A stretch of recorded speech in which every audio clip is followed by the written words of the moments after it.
நம்ம உடம்புக்கு நோய் எதிர்ப்பு சக்தியை அதிகமாக்குற டாப் 5 உணவுகள் பற்றி இந்த தொகுப்புல தெரிஞ்சுக்கலாம். 1. சிட்ரஸ் பழங்கள். எலுமிச்சை பழம், ஆரஞ்சு, சாத்துக்குடி, நெல்லிக்காய் இதில் எல்லாம் வைட்டமின் சி நிறைய இருக்கு.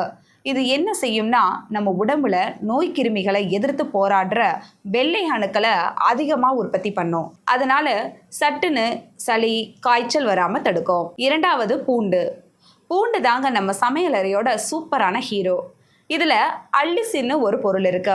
இதுக்கு ஆன்டிபயோட்டிக் மாதிரி வேலை செய்யற பவர் இருக்கு. சளி இருமல் வர்றப்ப பூண்டை தட்டி போட்டு சமைச்சு சாப்பிட்டா நல்ல பலன் கிடைக்கும். 3. மஞ்சள். மஞ்சள் இல்லாம நம்ம சமையலே கிடையாது. இதுல இருக்கிற குர்குமின் சத்து நம்ம உடம்புல வர்ற வீக்கத்தை குறைச்சு நோய் எதிர்ப்பு மண்டலத்தை ரொம்ப ஸ்ட்ராங்கா வச்சுக்கும். தினமும் பால்ல மஞ்சள் போட்டு குடிக்கிறது ரொம்ப நல்லது. 4. இஞ்சி. நம்ம தாத்தா பாட்டி வைத்தியத்துல இஞ்சிக்கு முக்கிய இடம் இருக்கு.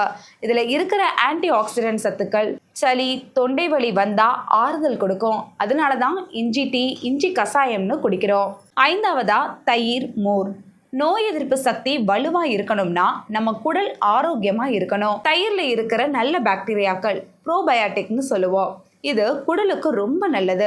அதனால டெய்லி மோர் அல்லது தயிர் சேர்த்துக்கிட்டா இம்யூனிட்டி பவர் தன்னால நம்ம உடம்புக்கு கிடைச்சிடும். இந்த 5 உணவுகளையும் உங்க தினசரி சாப்பாட்டுல சேர்த்துக்கிட்டா உங்க உடம்பு பலமா மாறும்.